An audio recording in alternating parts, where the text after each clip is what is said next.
শুভ সকাল বন্ধুরা, মিমি ঘোষ ক্রিয়েশনের আবার একটা নতুন ভিডিওতে তোমাদের সাথে দেখা। তো আশা করি সবাই ভালো আছো। দেখো গাছটায় কী হারে ফুল এসেছে, বৃষ্টি পড়ছে তো তার উপরে দেখতে কি সুন্দর লাগছে। প্রচণ্ড গরম থেকে একটু শান্তি পাওয়া গেল, তাই না? তো মা ওখানে, যেহেতু আজকে মঙ্গলবার, মা নিরামিষ খাই, আমার স্নান হয়ে গেছে বলে মা বলল যেহেতু আমি স্নান করবই, তাই আমি হাঁড়িটা ধোয়া মাজা করে নিচ্ছি। ওই জন্য মা হাঁড়িটা ধুয়ে নিচ্ছে। আর এদিকে দেখো আমি আলু ভাজা কেটে নিয়েছিলাম, আলু ভাজা ভেজে নিচ্ছি। যদিও একটু গরম থেকে শান্তি পাওয়া গেল, কিন্তু সবারই একটু অসুবিধা হচ্ছে। একদিন তো বৃষ্টিটা হচ্ছে না, কন্টিনিউ সারাক্ষণ হয়ে যাচ্ছে, একটুও থামছে না। নিম্নচাপ উঠেছে, অসুবিধা হচ্ছে, বাইরে বেরোতে পারছে না। বাবারে, ওরা তো বাইরে বেরোতেই হবে ওদের, তাই না? কাজ না করলে কি করে হবে? তাই ওরাও বাড়িতে বেরোতে পারছে না বাইরে, একটু তো অসুবিধা হচ্ছে।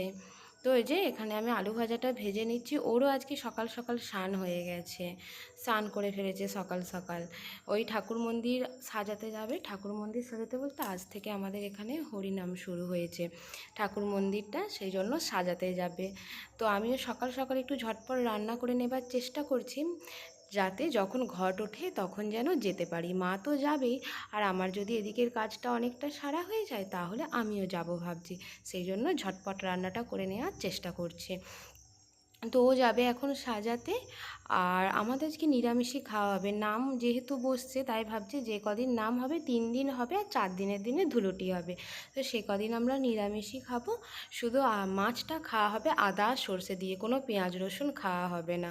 ও স্নান করে এখানে বসে আছে, আলু ভাজাটা হয়ে গেলেই মুড়ি দিয়ে দেবো। এই যে আলু ভাজা কমপ্লিট হয়ে গেছে, ঢাকা দিয়ে দিলাম। আর এদিকে মাও হাঁড়িটা ধুয়ে দিয়েছিল, তাই ভাবলাম সকাল সকাল আগে ভাতটা বসিয়ে দিই। ভাতটা না হলে তো সব তরকারিগুলো করে মাছটা করতে পারবো না, মা তো মাছও খাবে না আজকে। তো সেই জন্য ওইদিকে ভাতটা বসিয়ে দিয়ে এদিকে আমি তরকারি কাটতে বসে যাচ্ছি। তো এদিকে আমার তরকারি কাটা হয়ে গেছে, ভাতটা ফুটে গেছে, কিন্তু আজকে আর বন্ধ করে রাখিনি, কারণ তাড়াতাড়ি হয়ে যাবে। আর আজকে মেনুতে আছে কচু দিয়ে, পুঁই শাক দিয়ে, বেগুন দিয়ে, ঝিঙে দিয়ে, মানে একটা ঘন্টর মতো, পটল ভাজা আর মাছের ঝাল। মাকে বললাম পোস্ত করে দেবো নাকি, মা বললো না পোস্ত খাবে না, গরম গরম বেসন ভেজে দেবো সেটাই খাবে।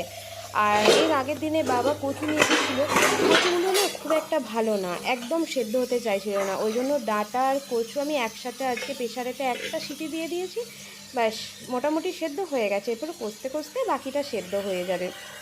মায়ের দিকে স্নান হয়ে গেছে, মা উপরে ঠাকুর পুজো করতে চলে গেছে। আর যেহেতু ঘট তোলা হবে, মা ঘটগুলো ভালো করে ধুয়ে নিচ্ছে।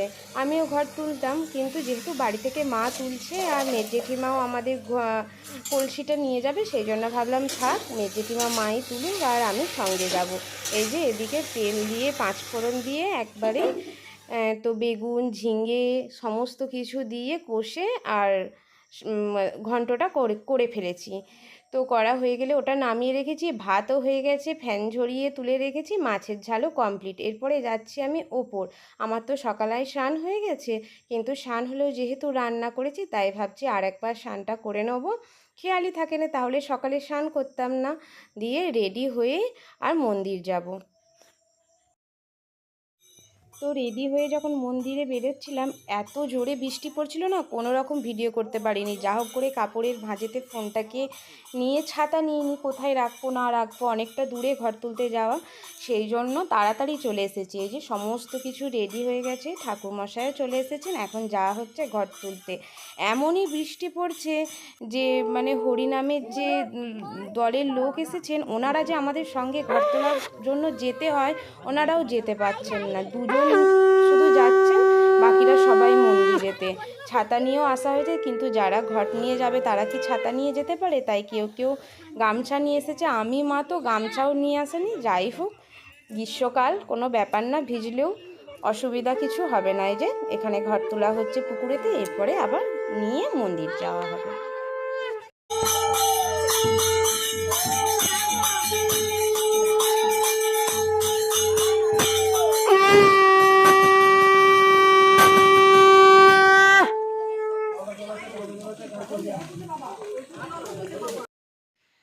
চলো, ওখানে ঘর তুলে রেখে ঠাকুরমশাই পুজোয় বসেছেন, আর তারপরে আমরা চলে এলাম, এসে এই যে ভাত খেতে বসে গিয়েছি। ভাত বাড়া কমপ্লিট হয়ে গেছে, বেসনও গরম গরম ভাজা হয়ে গেছে, যে মাছের ঝালও রেডি।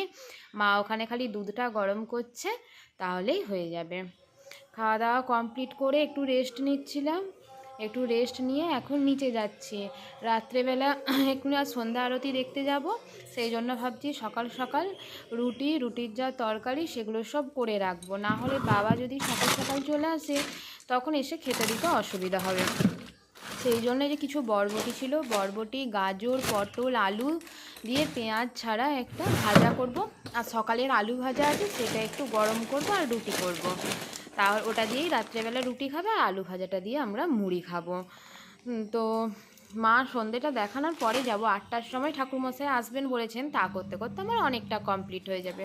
এই যে কড়াইতে তেল দিয়ে গরম করে নিয়েছি, এরপরে 5টা অল্প করে গোটা জিরে দিয়ে দেবো, লঙ্কা দেবো না, কারণ লঙ্কা বাবার মুখে পড়ে, মানে ভাজির সঙ্গে ভালো বুঝতে পারে না, ওই জন্য খেতে পারে না, সেই জন্য লঙ্কা দেবো না, একটু সামান্য গুঁড়ো লঙ্কা দেবো।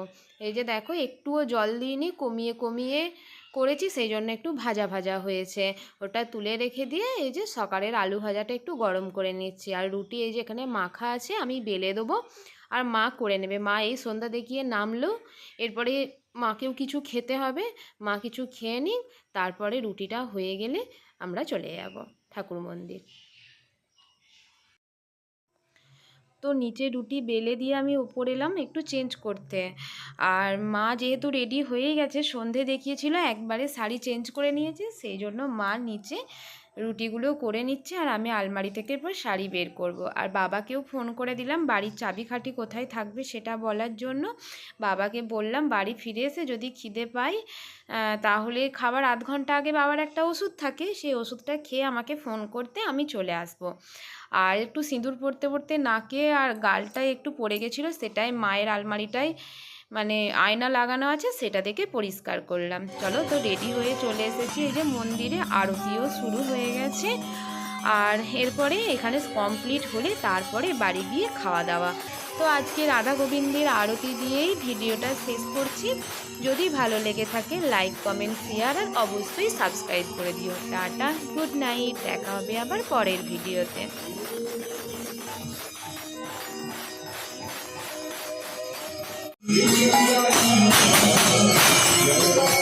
Yeah.